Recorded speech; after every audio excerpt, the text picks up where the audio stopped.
முதல்ல நான் முக்கியமாக பேச வேண்டியது, இப்போ நான் 2வது முறை எம்எல்ஏவாக இருக்கிறேன். 8 ஆண்டுகளாக முதல் 5 வருடம் எதிர்கட்சி எம்எல்ஏவாக இருந்தேன். அன்றைக்கு எங்கள் கழக தலைவர் செயல் தலைவராக ஆரம்பித்து தலைவரான பிறகு எங்களுக்கு காட்டிய வழி, திராவிட முன்னேற்ற கழகம் அரசாங்கத்தில் இருந்தாலும் இல்லை எதிர்கட்சியாக இருந்தாலும் மக்கள் நலனையும் மக்களுக்காக சேவை செய்ய வேண்டியதும் முக்கியத்துவம் கொடுத்து தொடர்ந்து செய்ய வேண்டும் என்று. அரசாங்கத்தில் இல்லாத போது இந்த மாதிரி திட்டங்கள், இந்த மாதிரி நிகழ்ச்சிகள் தான் எங்களால் செய்ய முடியும். அதை சிறப்பாக செய்தோம். குறிப்பிடத்தக்க வகையில் இன்றைக்கு அரசாங்கத்தில் இருந்தாலும் இத்தகைய நிகழ்ச்சியை கழகத்தின் சார்பாக கைவிடாமல் தொடர்ந்து ஒவ்வொரு சமுதாய அடுக்கிலும் பகுதியிலும் தொழிலிலும் மாணவர்கள், மகளிர் இந்த மாதிரி அடையாளம் கண்டுபிடித்து அவர்களுக்கு செய்ய வேண்டிய நலத்திட்டங்களை தொடர்ந்து செய்து வருகிற கழகத்தின் சிறந்த உதாரணம் அண்ணன் மாண்பு அமைச்சர் சேகர்பாபு அவர்கள், இந்த மாவட்டத்துடைய கழக செயலாளர். அதனால் இங்கே இந்த நிகழ்ச்சியில் பங்கேற்பதில் நான் மிக்க மகிழ்ச்சி அடைகிறேன். இது எல்லா அரசியல் கட்சிகளுக்கும் எல்லா இயக்கங்களுக்கும் ஒரு உதாரணமாக இருக்க வேண்டும். இது சிறப்பான நிகழ்ச்சி என்று முதல் கூற விரும்புகிறேன். 2வது, நீங்க கேட்ட கேள்விக்கு நான் பதில் சொல்லுவேன். 5 ஆண்டு இதே அரசாங்கம் டெல்லியில் நிறை வந்து சென்றார். இந்த பிரதமர் எதற்காக வந்து சென்றார்?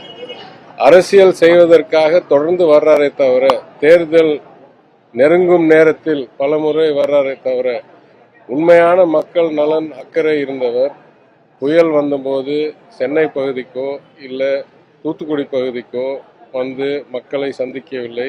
புயலுடைய பாதிப்பை நேரில் கண்காணிக்கவில்லை. இந்த அடிப்படையில் அவர் கூடுதல் வர்றது யாருக்கு என்ன புலி காய்ச்சிற மாதிரி எனக்கு தெரியல. எங்களை பொறுத்த வரைக்கும் அரசியல் மட்டும் செய்யாமல் அரசாங்க ரீதியாகவும் தமிழ்நாடுக்கு சிறப்பான கவனம் செலுத்தி எங்கள் தேவைகளை, கோரிக்கைகளை, நியாயமான வைக்கும் வேண்டுகோள்களை கவனத்தில் கொண்டு ஒழுங்காக நியாயமாக செயல்பட்டால் இன்னும் நாங்கள் பாராட்டுவோம். மதுரையில் பிரதமருடனான சந்திப்பு குறித்து ஒரு செய்தி வெளியாகிறது. அது குறித்து உங்களுடைய கருத்து? அதாவது பிரதமர் எப்பெல்லாம் ஒரு இடத்துக்கு போறாரோ அந்த லோக்கல் அரசாங்கம், இது மாநில அரசாங்கமோ இல்லை மாநகர அரசாங்கமோ, புரோட்டோகால் அடிப்படையில் மரியாதை செலுத்தும் வகையில் அவர் ஜனநாயக சட்டமைப்பில் ஒரு முக்கிய பொறுப்பில் இருக்கிறார். அவரை வரவேற்கதற்கும் அவருக்கு உதவி செய்வதற்கும் அவர் கான்வாயில் கூட பயணம் செல்வதற்கும் வழி அனுப்புவதற்கும் பொறுப்பு வகிக்கும் அரசாங்கம். அந்த அடிப்படையில் என் முதலமைச்சர் அலுவலகத்தில் இருந்து எனக்கு அந்த பணியை அவர் மதுரை வந்தபோது செய்ய ஒரு கட்டளை வந்தது. அதை நிறைவேற்றினேன். இது அரசாங்கத்துடைய பணி. இது தனிநபருடைய விருப்பமோ இல்ல அரசியலோ கிடையாது என்று பிரதமர் தொடங்கி வச்சிருந்த ப்ராஜெக்ட் பல நாடுகள் கைவிட்ட ஒரு ப்ராஜெக்ட்.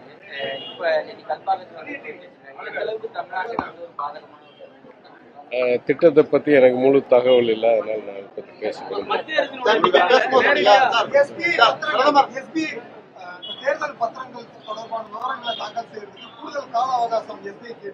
நானும் ஒரு 20 ஆண்டுகள் வங்கியில் பணியாற்றினவன்.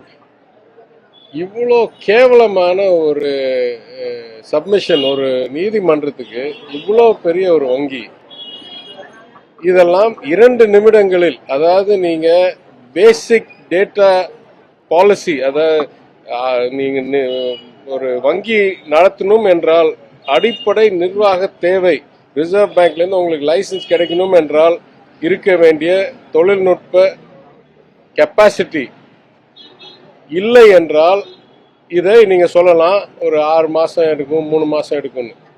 இந்த மாதிரி ஒரு டாக்குமெண்ட்டை கோரி இந்தியா உலகத்திலேயே 5வது பெரிய பொருளாதாரம் என்று பலர் பெருமிதம் கொள்கிறார்கள். நான் கேட்கிறேன், இவ்வளோ பெரிய ஒரு பொருளாதார நாட்டில் இருக்கிறதுலயே பெரிய வங்கிக்கு இவ்வளோ கம்மியான தகவலை 3 மாசம் 6 மாசத்துக்கு அளிக்க முடியல என்றால் அப்படியே எனக்கு நடுங்குது. அப்ப பேங்கிங் சிஸ்டமே ஒழுங்கா இல்லையான்ற மாதிரி ஒரு பயம் வருது. அதனால உறுதியா அது உண்மையா இருக்க முடியாது.